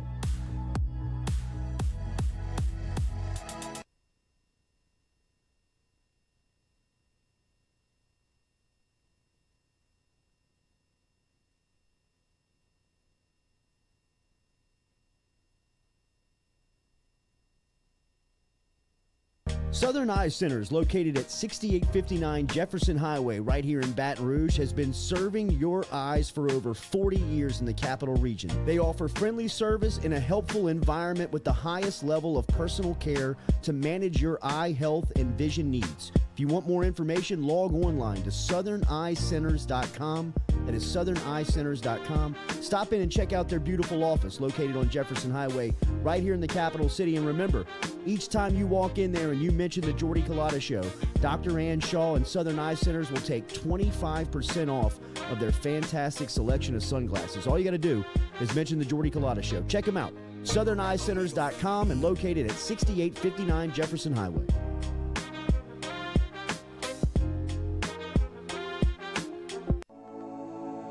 Looking to book a dumpster but no idea how?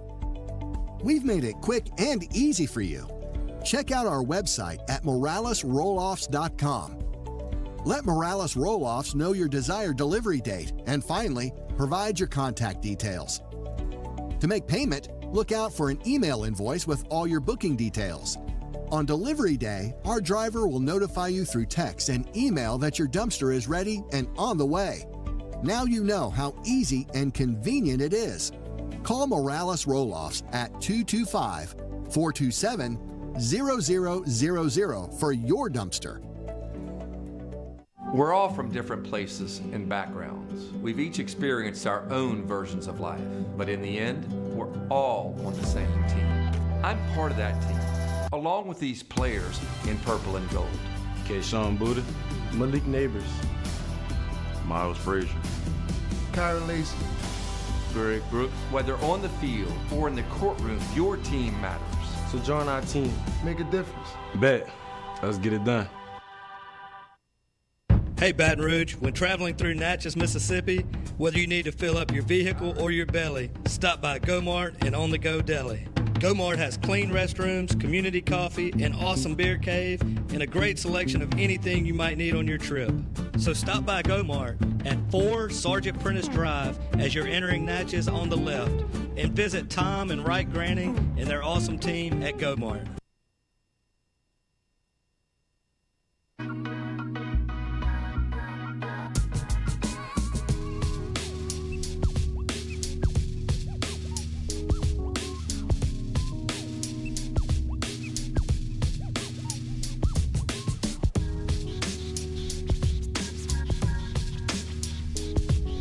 Welcome back here to the Jordy Culotta Show, driven and powered by Go Chevrolet. Back to a little college football talk after Saints, Pelicans. Lloyd bleached his feet. Yes, it's a mistake. It's a mistake. Like, literally, his shoes are wet with bleach right now. Trying to catch a new buzz. Say it again. Literally, your feet are wet with bleach right now. What does that do for you? Yeah, but the Katie was telling me I could inject bleach between my toes. I tried it. I heard someone did that in college, and I wondered what that does for you. Well, not a lot right now. My toes are falling apart. Let us know by noon, if you don't mind. I'll let you know when K-Door hits. From Crain and Company. Great show. Huge week here in college football. There are mega games, as we said, all over the SEC, including in Athens, Georgia, and right here in Baton Rouge, Louisiana, as Alabama will be in town on Saturday night. Let's talk all about it with Crain here, as we do every Monday. Jay, good morning. How are you, buddy? Hey, guys. How are y'all doing? Appreciate y'all having me. And, yeah, there's a couple big games, I guess you could say, this weekend in college football. There are huge games, and let's get to them. Before we do that, there is some news coming out of Auburn, Alabama, that they are in discussions with John Cohen, who is the reigning Mississippi State Athletics Director, and there are discussions that Cohen could accept the Auburn job as fast as today. What are you hearing on that front, and what do you expect there as far as that athletic director seat being vacant? Here's where I'm at on it, guys. I'm kind of down two paths here. Number one, the athletic director is very important. We know how important it is from a fundraising standpoint, but your job is to hire the right football coach. That's your job. That's at least at a place like Auburn or LSU or a place like that. That's your job. Do I think John Cohen's the best athletic director out there? No, I don't. I would rather have Dave Benedict. Hell, I'd rather have Shane Lyons from West Virginia.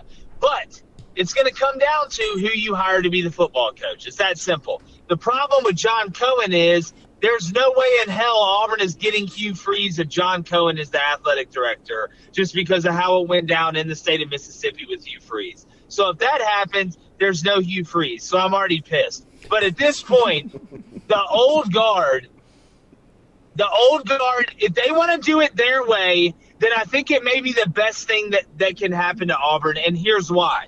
Right now, the money people and the old guard are pointing at Brian Harsin like that wasn't our guy. Yeah. We told you that wasn't our guy, and it's a disaster. So I don't see them capitulating or saying, you know what, we'll finally give somebody full control that can actually do it. We'll get out of the way and let them do it. At this point, I think to break darkness, sometimes you got to embrace darkness. Hire John Cohen. And y'all hire whoever the hell y'all want, because at least if that happens, it's on y'all.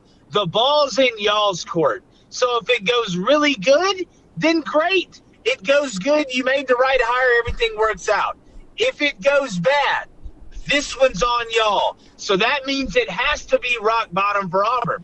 And we've seen what schools do when you hit rock bottom. Alabama with Mike Price and Mike Shula and Mike DeBose, they hit rock bottom. All right, hell, they were almost going to get rich rod, but then they gave everything Saban could ever ask for. You want full control? Here it is. Georgia hadn't won a natty in almost half 100 years. They said, Kirby, you know how to do it from Nick. Here's full control. We give up.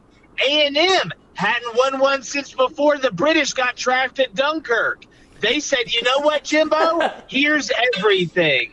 Here's everything you can possibly have. We'll let you do it. Now, it hasn't worked out at A&M like it has at Alabama and Georgia, but the jury's still out. Maybe this is where Auburn hits rock bottom, but maybe I'm just, maybe I'm hoping beyond hope. At this point, it's like Carrie Underwood said, man, just let Jesus take the wheel. Let's see what happens. John Cohen gets hired. Would that make Dan Mullen the next head coach at Auburn?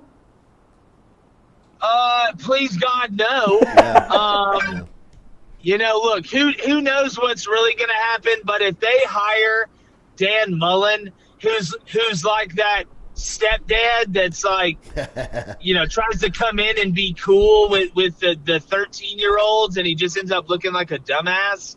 Like that's Dan Mullen. Nobody really does. Does anybody really like Dan Mullen? Let's be honest. That's what. There's one. There's one. So I found one. I'm sure his mother likes him, but Dan Mullen, I don't think he can recruit. Yeah. At the level it takes. I mean, it just. I don't know, man. Just please not Dan Mullen. Jake Crain. Are you okay, dude? Tennessee. What did you learn about them this weekend? Did you learn anything about them versus Kentucky?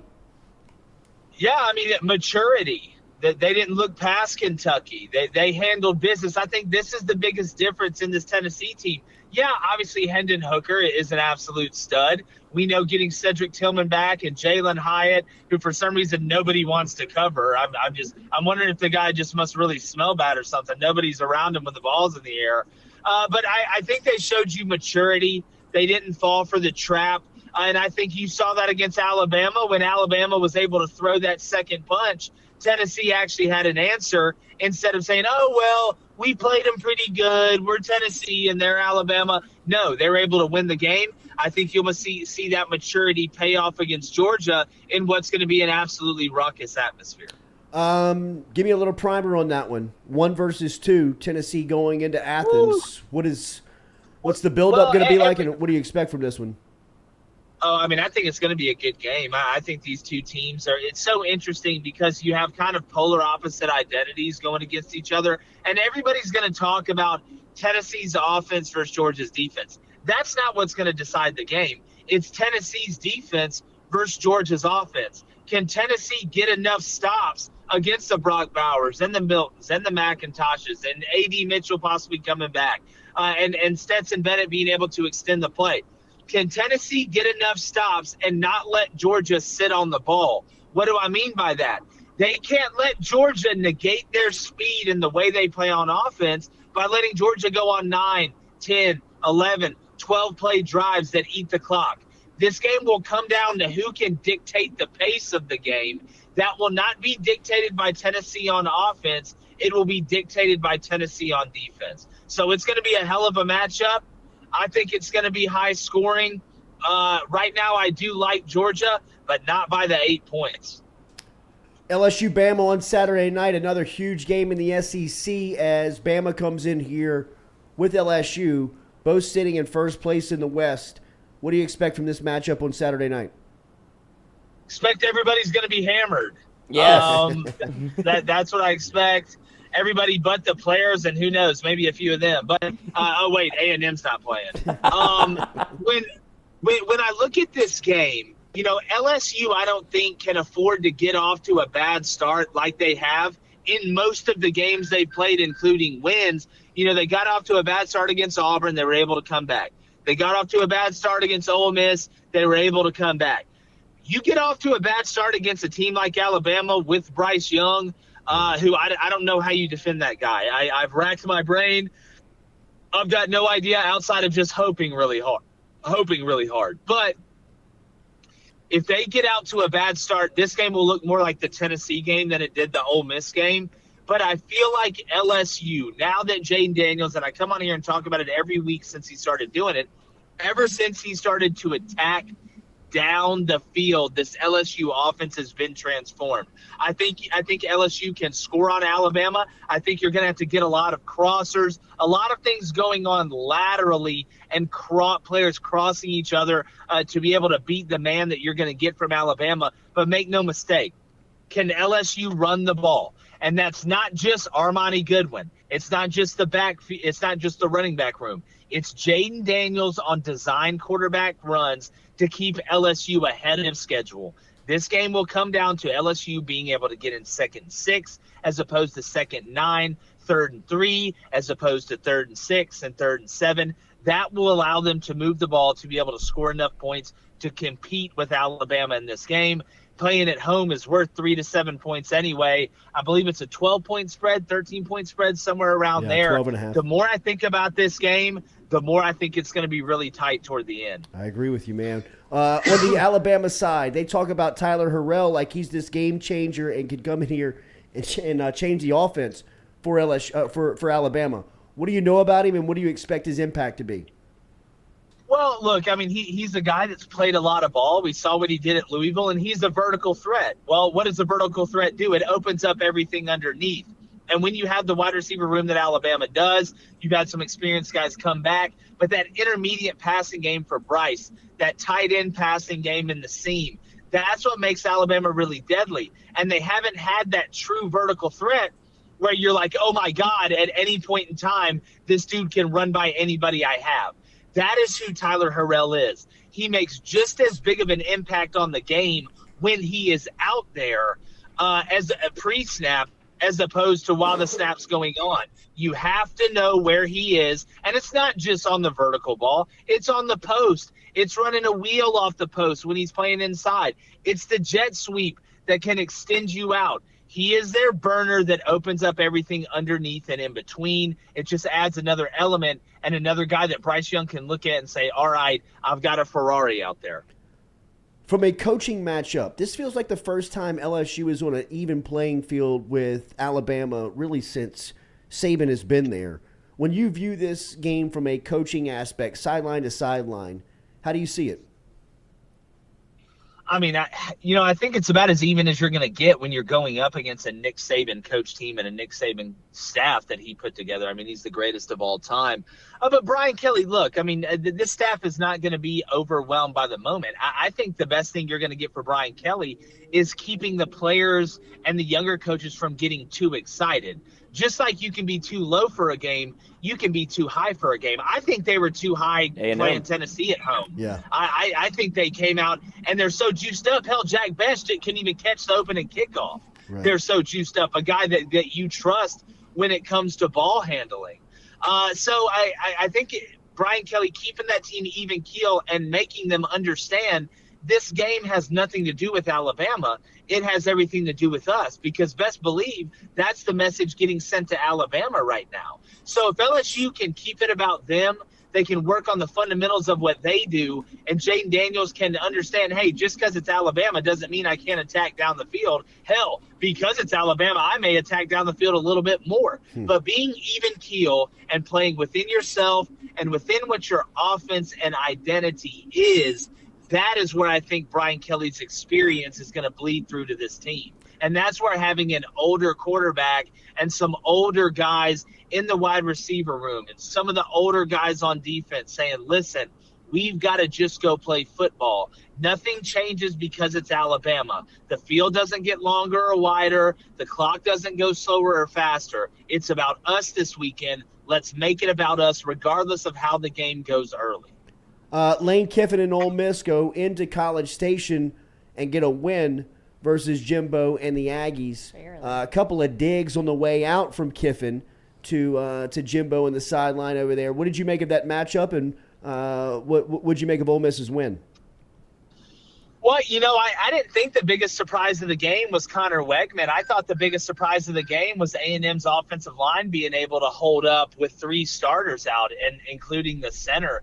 I thought they actually did a pretty good job. Another shocking part, not that Ole Miss can't run the ball well. That's who they are. They're a 3-headed running monster. But A&M's front 7 on defense was getting absolutely gashed from the start to the finish. I mean, there were plays where Judkins wasn't getting touched till he was in the secondary. And it wasn't like it was, we're just getting out leveraged, or, they're killing us with a certain run that schematically we're not able to fit right. We're going to have to change something.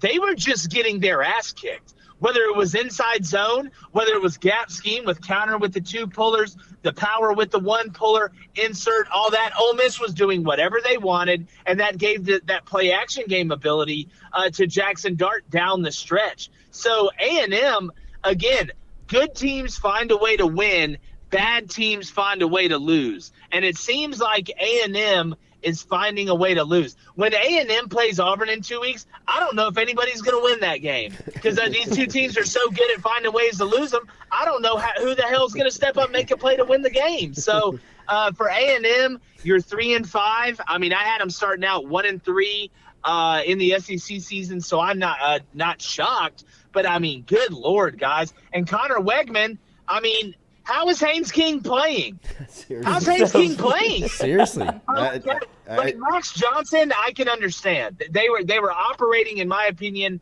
fine with Max Johnson. But how the hell do you look at Haynes King and you're like, yeah, he's definitely better than Connor? That's what worries me about Jimbo. All Connor Wegman does is come in and throw for 330 yards and 4 touchdowns. I mean, damn, Jimbo, does Haynes' family have pictures of you or something? It is crazy. It is crazy.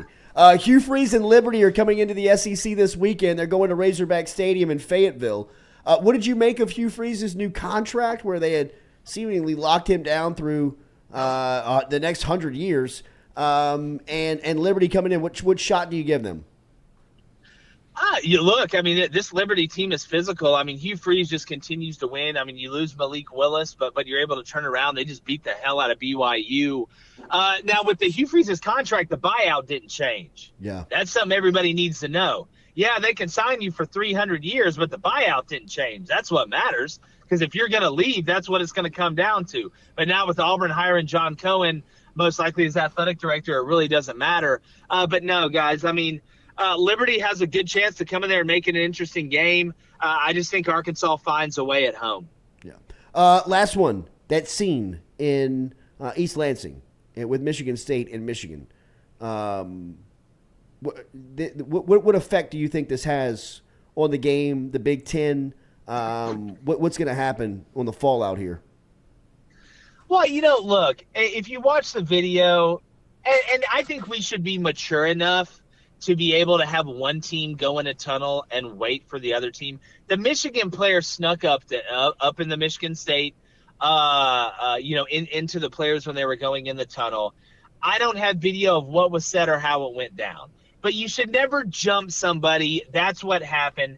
Do I think there should be criminal charges? No. If you're going to charge anybody with anything criminally, it should be Michigan for assault and battery on what they did to Michigan State's offense throughout the course of that game.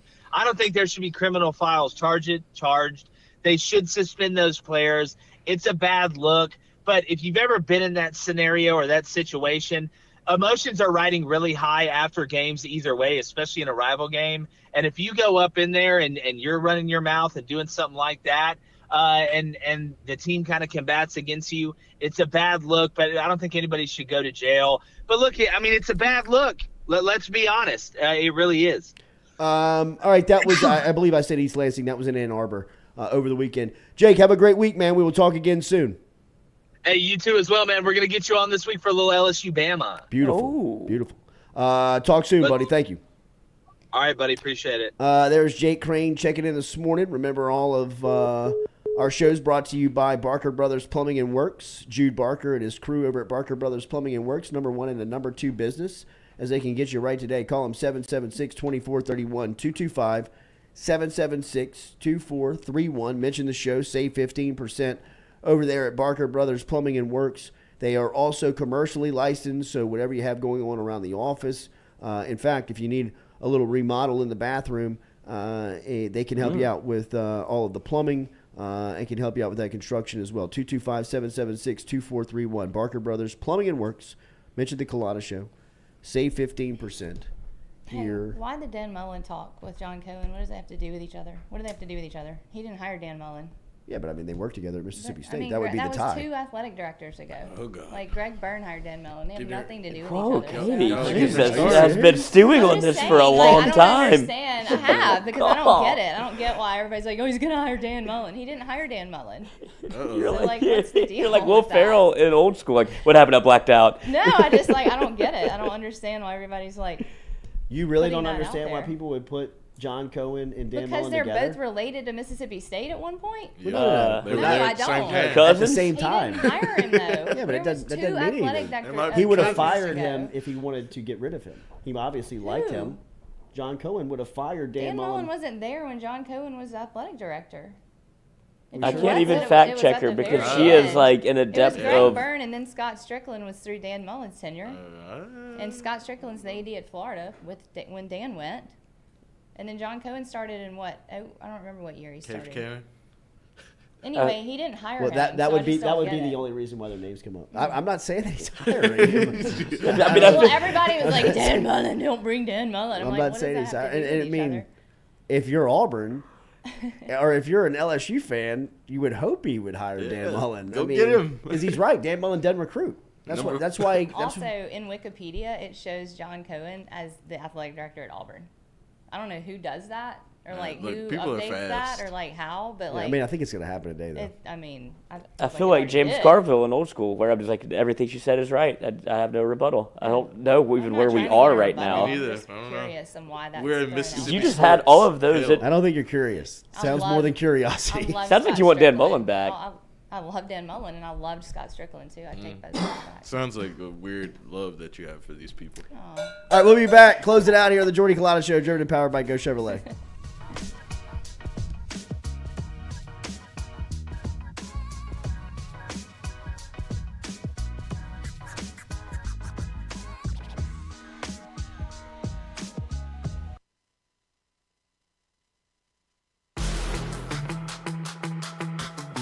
Donaldsonville Glass and Body, the trusted name in frame, body, and automotive paint repair since 1977. They have served their customers for over 45 years. You can find them online at dgbauto.com or stop in and see them Railroad Avenue and Division Street out in Donaldsonville, Louisiana. Look, they can help you with your insurance claims. They can make the repair process as stress-free as possible. I'm speaking from experience here. I've got numerous windshields, body repair, all done by Kenny and the crew over at Donaldsonville Glass and Body. They are, without question, the most well-equipped shop in the area. Stop in and see them today.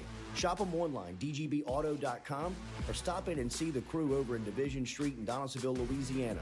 Donaldsonville Glass and Body.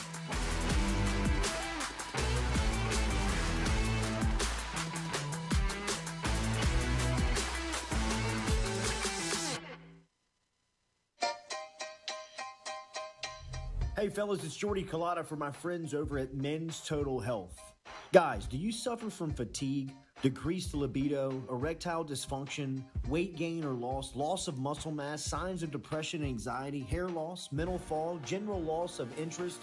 Then you might be suffering from low testosterone. Go see my friend Mike Roach and his great team over at Men's Total Health, over in Metairie at menstotalhealth.net online. And stop in and see how they can change your life today. A simple shot and some knowledge from Mike Roach can get you back up, moving with your energy, get your sex drive back, build your muscle mass, make you feel young again. All online, menstotalhealth.net.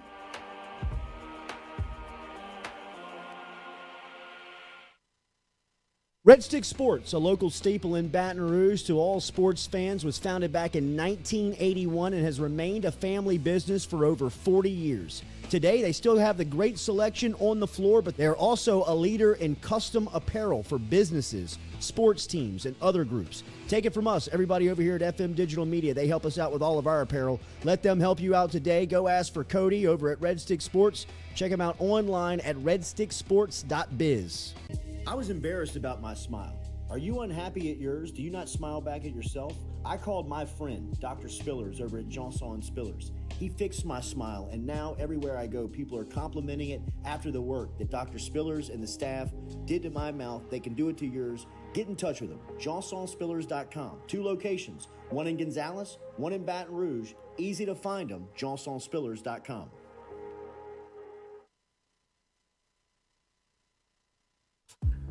We love the crew over at Fresh Chef Kitchen. Chef Shane and his crew dropping off the meals every Monday here to FM Digital Media, whether it's breakfast, lunch, dinner. Me or the crew's going through our meals over at Fresh Chef Kitchen. Their weekly pre-order, freshly made meals, or you can walk into the cooler over there on Airline Highway. They have that fresh, same service over there at Fresh Chef Eats. FreshChefEats.com is where you can find them online. Fresh Chef Kitchen. Tell them you heard it right here on the Jordy Culotta Show.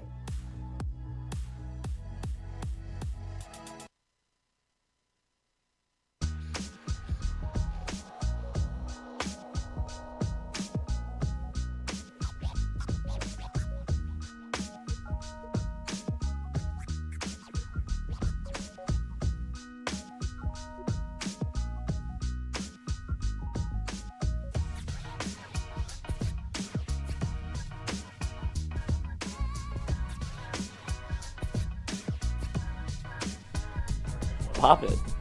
If I had some numbing, Would you lance it? I would do it in a heartbeat, yeah. Would you film it for me? I'll pick or pop This anything is y'all live put in right your now. mouth. I know. I really will. Listen to Lloyd talk about his boil. I'm just a baby. Where is it? It's behind his ear. Ooh.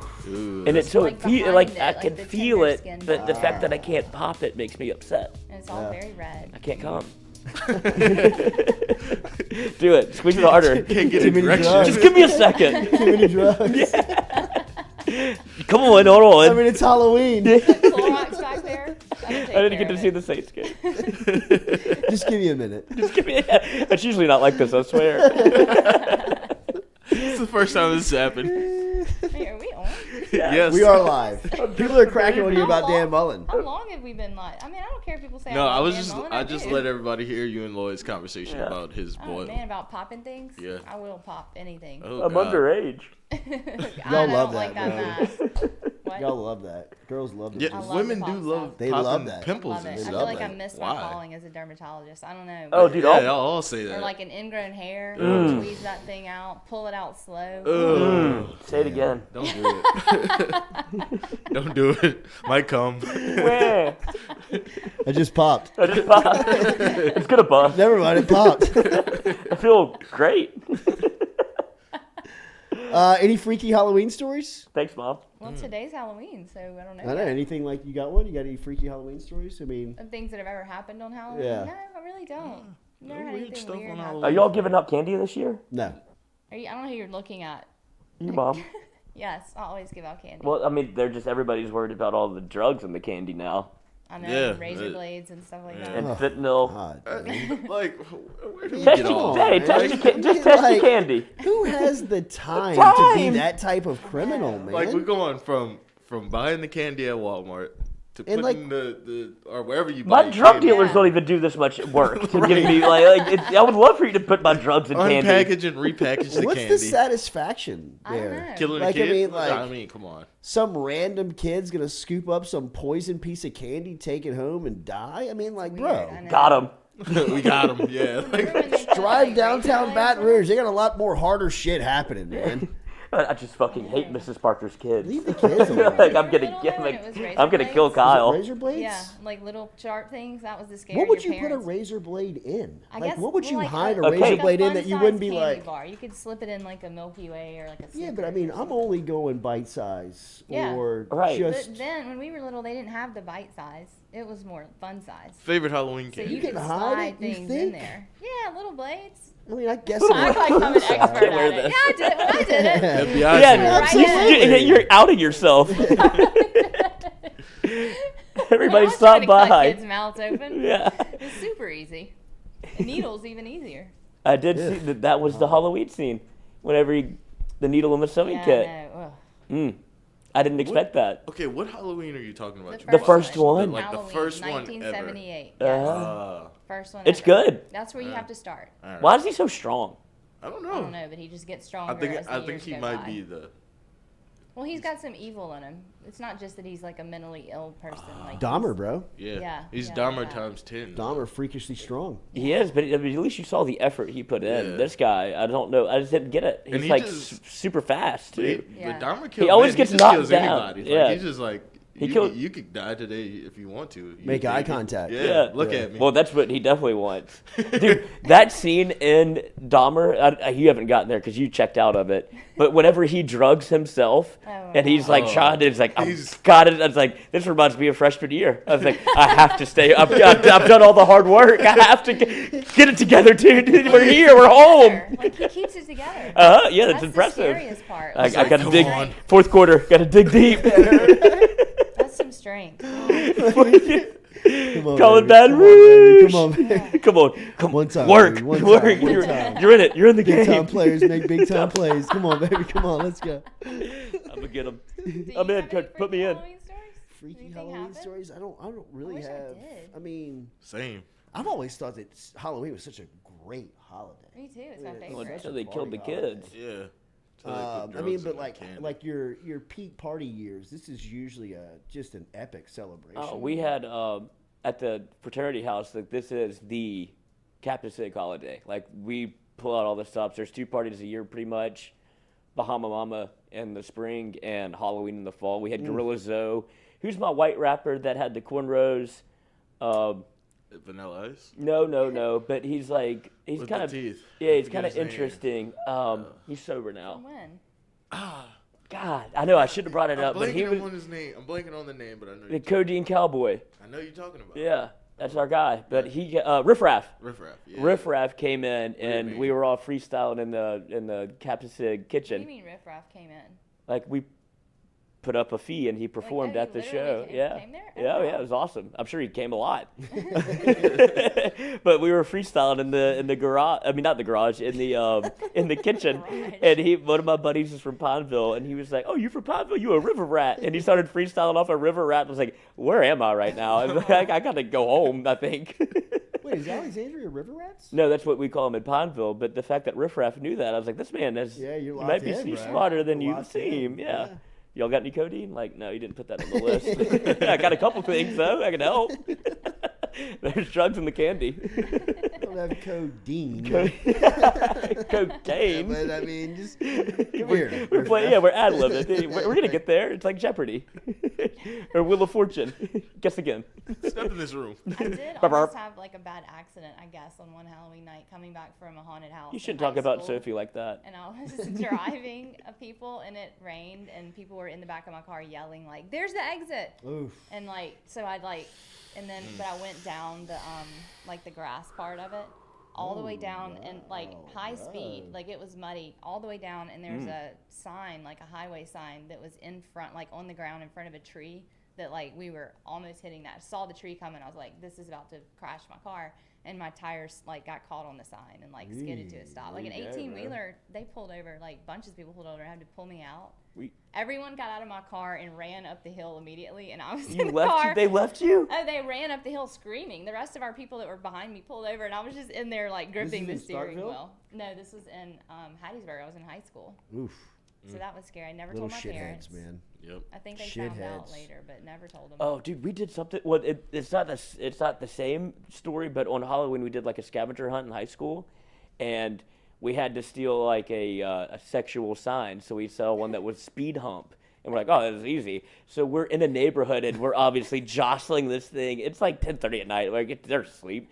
This woman comes out of her house, and she's like, what are y'all doing? We're like, I mean, it's very obvious what we're doing. So we have to ditch the sign.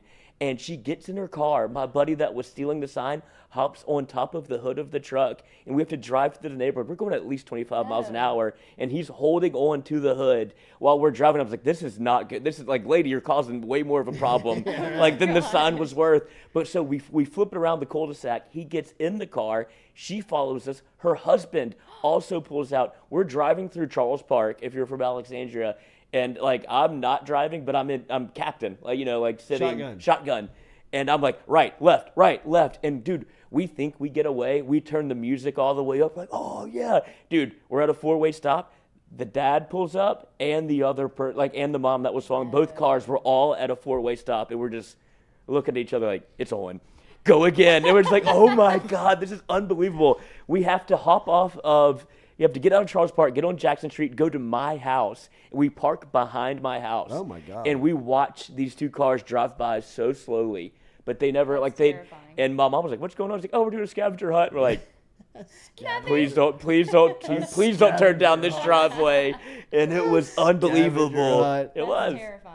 It was terrifying because like you're in high school, you don't know what actually is going to happen. No, you don't. Like, are they gonna? What did we do really? But they caused it to be an epic dust up. All-time story on Halloween. Halloween, dude, what a great holiday. Always has been. Yeah, it always has been. As soon as you can start partying. When did I start partying? No, as soon as you can start partying. Yeah. Yeah. Well, because it's essentially drugs for kids. Like, I get to have candy tonight. Right. Like, so they're on it. Do you take your kids candy? Yeah. Yeah, for sure. For sure. I mean, I don't steal it after from them, tonight. but I go through. I'm like, you can have any more of of like this. a community bucket. Yeah. After tonight. I mean, they can't eat all that. That's a ton. But they'll try. It's a bag full of candy. Yeah. Like, I'm gonna give it some. I'm leaving here with some. I'm looking Are y'all going trick or treating? My son's gonna be Pennywise for. Oh my God. Wow, yeah. Dude. You're raising a menace. Nice. Did you hear what he got him for his birthday? He got him a ski mask and an automatic Nerf gun. Wow, Stewie. You are from Baton Rouge.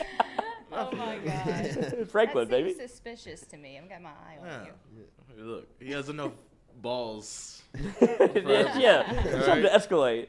So yeah, gotta give him something to do. I appreciate everybody being involved here on this Monday. Make sure to hit that like button, share button, comment button. Everybody enjoy their Halloween evening, however you spend it. If you got kids, be safe out there. If you're going to a party, be safe out there. We made it. We'll be back with you tomorrow morning. As we said, we will dive in each day to this LSU Bama matchup as Tigers will be hosting Bama on Saturday night. Point spread right around 12.5 right now as this thing started very high at 16 points. 17 and a half. He If got it. 17 and a half. Moved around. This If you thing got has it, moved if all you over the believe. place. Wonder what it's going to be at kickoff. But get over to Caesars Sportsbook. Remember, you can use our Caesars Sportsbook app, and you can use the QR code right there in the top right of the screen. FM Full. We'll tweet a picture out of it. It's FM Full. FM Full is our promo code over at Caesars Sportsbook. Make sure and sign up and get your plays in over there. Appreciate everybody being involved here. Happy Halloween from our crew to yours. Have a safe day. We'll be back with you tomorrow, driven and powered by Go Chevrolet.